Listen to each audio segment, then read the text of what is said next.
we move to the next news video, and it starts with the introduction of another talent announced for AEW All In on August 27th at Wembley Stadium. And that announcement is about the world champion, MJF, as MJF is officially announced for All In on August 27th. Which I don't think anybody expected. I don't think anybody expected anything different.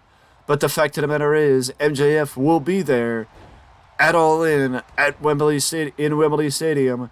And to my knowledge at this point, MJF is only the second person to be announced, for Wembley Stadium in August, alongside British superstar Will Ospreay. Now we move over to AEW again, as apparently Leva Bates found out that her contract was not being renewed. Leva Bates found out her contract was not being renewed by other people speaking to her about an email that was circulating about her contract not being renewed. So Leva Bates was not told about her contract not being renewed. She found out about it through third parties, which shows that AEW still needs to work on their management style, I guess is the best way to put it, or, handling of talent, because to say that somebody should be finding out that they're released through an email asking, and from people asking her how she's doing about the idea of getting released when she had no idea she was getting released,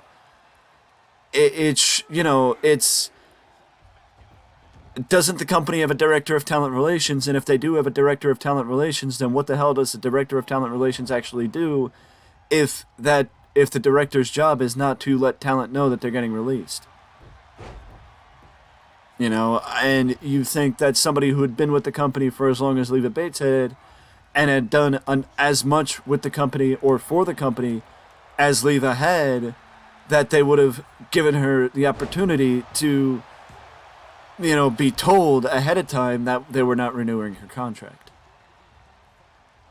But that's just me. And now we move over to... Now we take the trip back over to WWE. But first, before we take the trip over to actual WWE, we need to take the trip over to a WWE Hall of Famer and a WWE legend at that, the first heel WWF champion in Superstar Billy Graham has been having, we've heard over the last couple of months about health issues for the wrestling legend, and things have not gotten better. They've only gotten worse, as apparently according to his wife Valerie,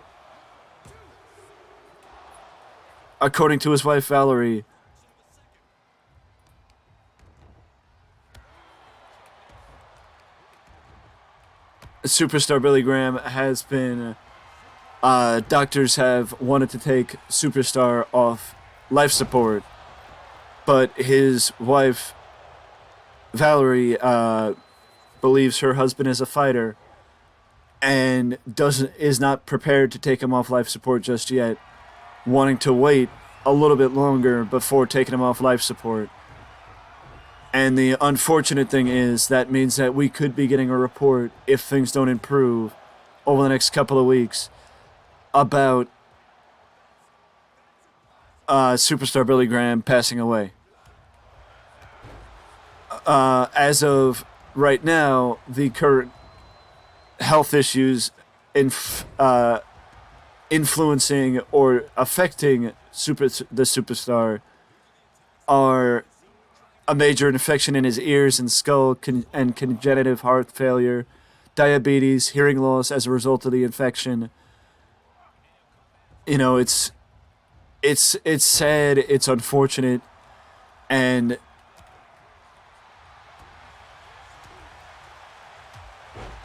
as his wife said, he is a fighter and his will is strong even if his body isn't.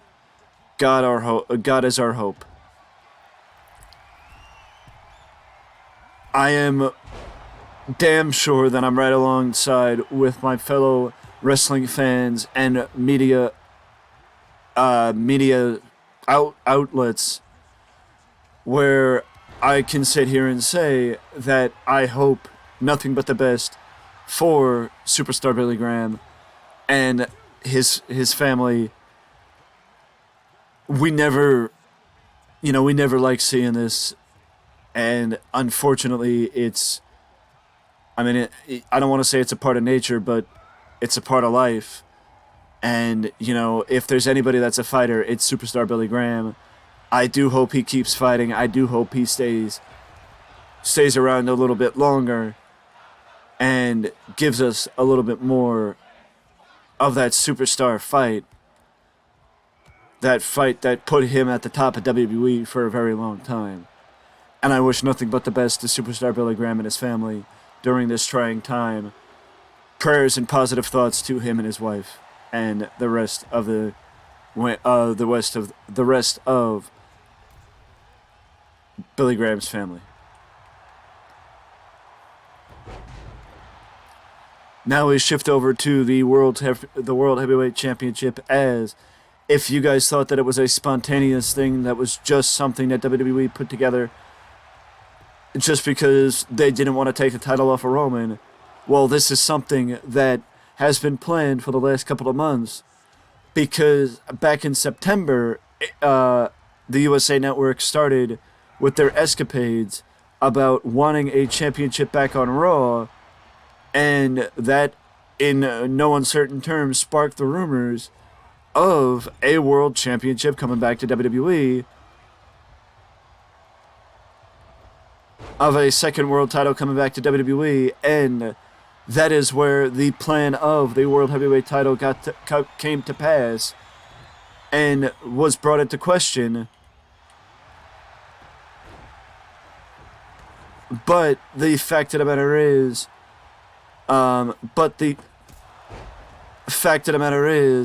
that is something that a lot of fans have questioned, because it seems like it's just going to be a consolation prize for WWE or for, the major talent, which I completely disagree with. I think it's going to be a helpful tool for WWE to have, because it will allow other talent to be kept happier, because it will give the other talent like Seth Rollins, who has deserved the opportunity to be at the top of the card for the last couple of months, the opportunity to be at the top of the card once again.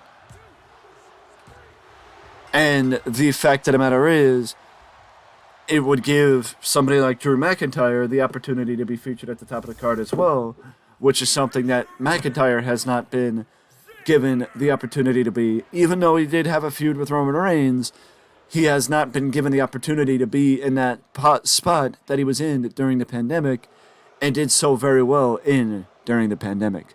But either way, the world title was something that WWE wanted to do in September, because at the request of USA Network, and I think that this request will go a lot further and do a lot better than the last request from from the USA Network, which was the 24/7 title. And now we shift over to a report about Backlash from Fightful. According to Fightful, WWE was very happy about the event and touted it as a major success. Bianca Belair and Io Sky both got a great ovation backstage following their contest. Brian Kendrick also helped Damian Priest train Bad Bunny for the show. And again, like I've mentioned, I feel like a few times, Carlito's appearance was heavily praised by those backstage in WWE, and even there were even people backstage that spoke about how much Carlito was matured since his WWE run years ago. But some also interesting reports about the Cody Rhodes-Brock Lesnar match, as the blood was planned for the match, with Brock Lesnar getting split open. And contrary to rumors, again, this is according to Fightful, Cody was never scheduled to be squashed at Backlash. There were discussions to have Bad Bunny and Damian Priest headline instead, which I also believe that Bad Bunny and Damian Priest should have main evented the pay-per-view, but that's just my opinion. There were also incorrect rumors that there was a stretcher job and ambulance spot planned, which I think if there were, then could have been a stretcher match planned for Night of Champions. Fightful was already also able to get a look at the preparation plans for the weekend shows, and ambulances were not mentioned, and every prop had to be cleared by Triple H himself. Also, additional clearances would have been required there in Puerto Rico. Lana, Rick Baseman, and boxer Amanda Serrano were in attendance. Trinity Fatu and Mercedes Monet were training at the Beast Mode Wrestling in locally nearby. Several WWE talent told us that they were late to the show, but put over the atmosphere, the environment, and the crowd and the overall experience. And we're still working to get additional notes from the live event. That is according to Fightful. I mean, honestly, this is one of the reasons why WWE is going to do another major event internationally, but also, for those who believe that, WWE should do another event in Puerto Rico, they should do another event in Puerto Rico, but not this year. Maybe next year.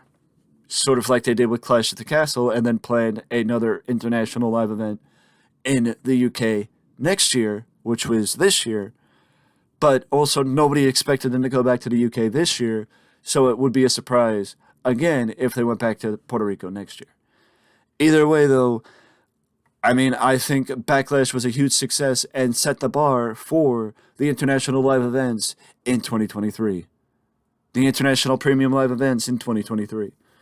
But now we also slide over to the new rating strategy for SmackDown, as WWE started SmackDown with one of the triple threat matches for the World Heavyweight title tournament. And the match started with only Edge getting an entrance, and it wasn't because AJ Styles and Rey Mysterio got a jobber entrance. It is because Rey Mysterio and AJ Styles got entrances on WWE's social media.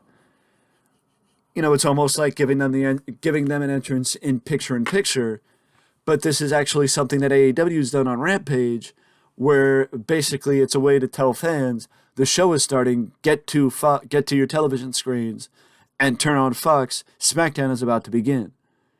So, I mean, apparently it worked, and I guess we're going to be keeping an eye out to see if they do it on Raw as well, but it is an interesting way to get people's attention and get them to know or to remember that there's some wrestling on. Either way, though, that is an interesting way, and it seemed to have worked. I don't know if it worked with the overall ratings, but it definitely worked for the content numbers for SmackDown. Either way, though, that is it for me in the news, and I will see you in the next one.